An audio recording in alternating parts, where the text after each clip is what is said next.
Welcome back to the Stream of Consciousness. I'm your host, Cyrus. Let's check out this article about San Francisco District Attorney Chesa Boudin. He's facing a recall because of the crime problem in San Francisco.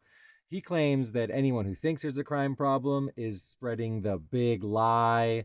In fact, his aide is tweeting that, "Your reminder, the crime surge crowd shares the same ideology as the birth of a nation." This very racist movie.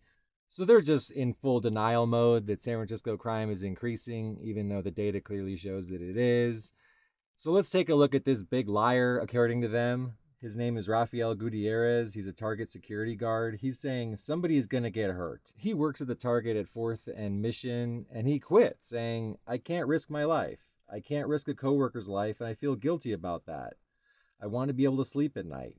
I really feel that somebody's going to get hurt or killed there." Well, sorry, dude, you're just a birth of a nation watching racist, according to the DA. It says here that there's a constant flow of shoplifters who often come in multiple times a day, take items ranging from wine and clothing to $500 home appliances.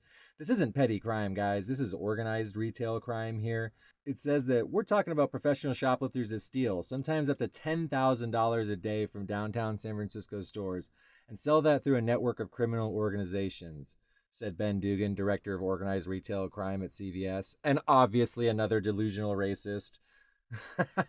Just ridiculous. That's the allegation that they're going to put on anybody who disagrees with them.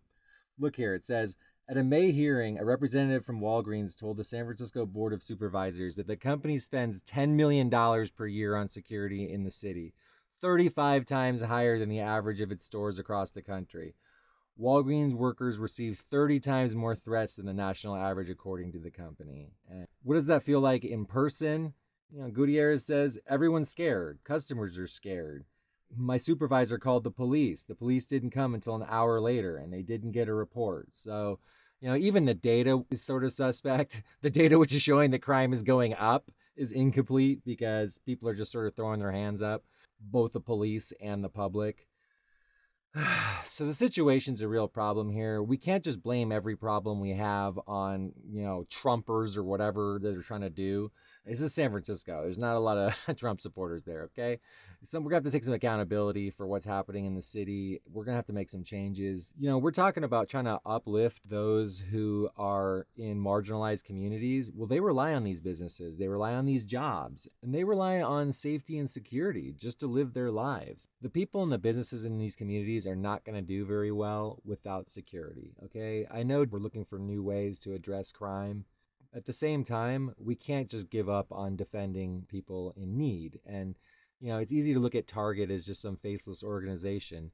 But Rafael Gutierrez here, he's not a faceless person. He's a real human being. He's experiencing it. He's one of the thousands of people who do. And what about all the small businesses? What about all the people who can't just let merchandise walk out the door? These bodegas, these corner stores, they have very low margins. They can't afford to just let hundreds of dollars or thousands of dollars of merchandise just walk right out the door. So in general, this show is going to avoid trying to tell you what to think from a political standpoint, but this isn't even political anymore. Chesa Boudin's a disaster. His policies don't work, and they're sending the city and its citizens down a path where everybody's suffering except for the criminals. So, how is that a good thing? If he gets recalled, it's not like we're going to be bringing in Sheriff Joe Arpaio or Judge Roy Bean, okay? It's just going to be another person who's soft on crime, but at least not insanely given up on crime. It'll just be sort of soft on crime, like it's always been. Whatever.